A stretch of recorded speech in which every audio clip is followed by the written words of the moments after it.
Halo, assalamualaikum warahmatullahi wabarakatuh. Di sini saya Hana Urfi Ardani, NIM 106 jurusan Hukum Ekonomi Syariah.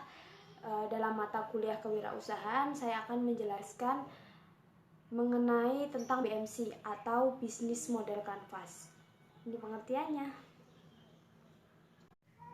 Nah, di sini karena BMC itu adalah seperti plan bisnis namun dalam bentuk visualisasi, aku mau jelasin yang pertama mengenai value proposition. Nah, value proposition itu adalah inti atau kelebihan atau pembeda antara bisnis kita dengan bisnis yang lain. Di sini saya mau contohin mengenai bisnis aku yaitu catering. Oke, value proposition dari bisnis catering makanan ini yang pertama itu harganya relatif murah. Jadi kenapa bisa dibilang murah? Karena kan kalau catering pembeliannya itu langsung banyak. Nah, itu bisa murah. Terus yang kedua, kita ada menyediakan kerja part-time. Jadi buat orang yang rumahnya di perumahan atau tidak ada karang taruna di daerah rumahnya, bisa juga nyewa kerja part-time sekalian. Terus yang ketiga, bisa pesan antar melalui media sosial, melalui WhatsApp, Instagram, atau media sosial yang lain. Kemudian yang keempat, bisa sesuai budget kalian. Jadi misalkan budgetnya cuman 1 juta gitu. Nah, 1 juta enaknya apa aja? Nah, kita bisa sesuaiin dengan budget kalian. Terus yang kedua, customer segment. Di sini tuh menjelaskan siapa sih yang beli produk kita. Bisa dari kalangan mana aja, bisa masyarakat umum atau masyarakat luas lah.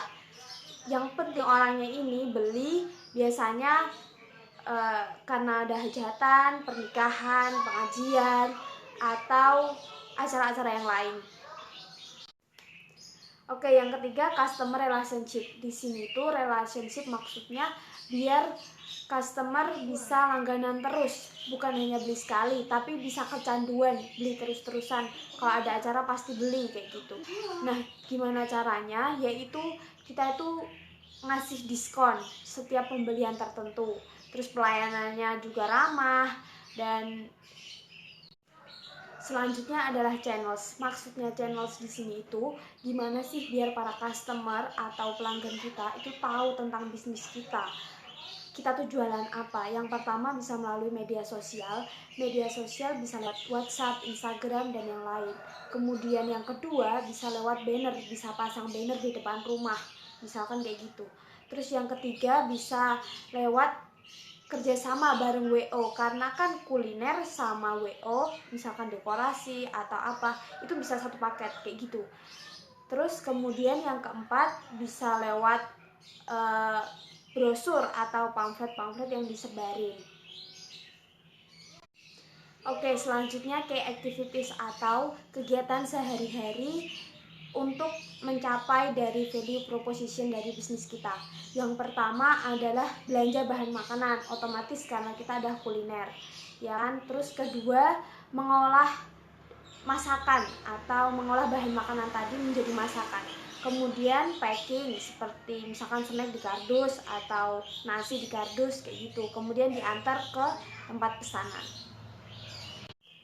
Selanjutnya key resources atau alat-alat peralatan yang akan membantu bisnis kita. Kalau tadi activities adalah aktivitasnya buat penunjang untuk mencapai value proposition, kalau ini alatnya, peralatannya.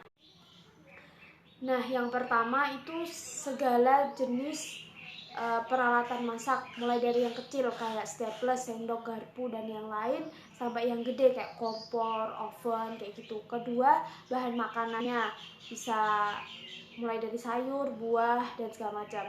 Terus yang ketiga, handphone, laptop, karena melalui media sosial justru harus bikin konten atau semenarik mungkin agar orang-orang tahu tentang bisnis kita. Kemudian kayak kardus, terus plastik buat bungkus makanan atau apa kayak gitu. Dan juga bisa mobil buat antar makanan yang udah jadi ke tempat yang dituju.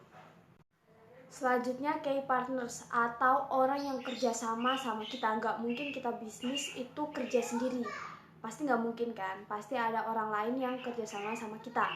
Yang pertama, kalau bisnis catering makanan, supplier bahan makanan segar. Misalkan di pasar kita udah tahu nih orang mana yang bahan-bahan makanannya tuh segar-segar kayak gitu.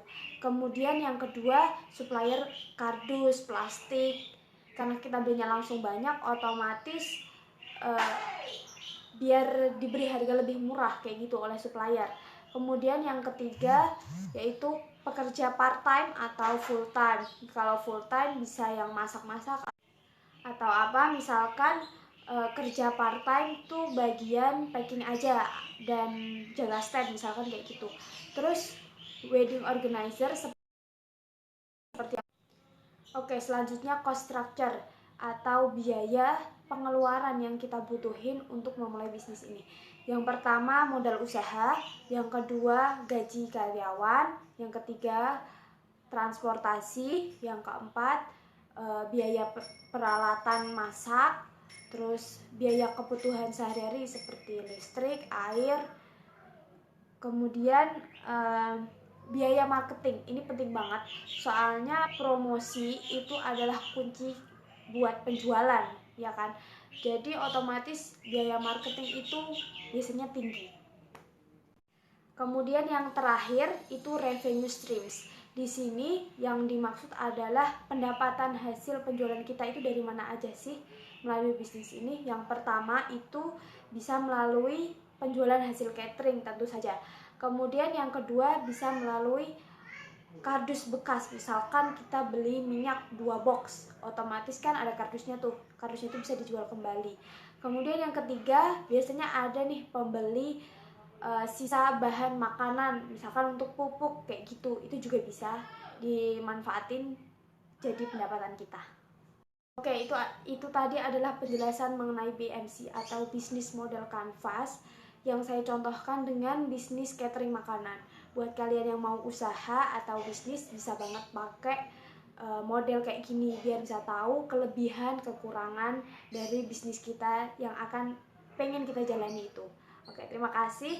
Video ini guna memenuhi ujian akhir semester kewirausahaan. Terima kasih. Wassalamualaikum warahmatullahi wabarakatuh.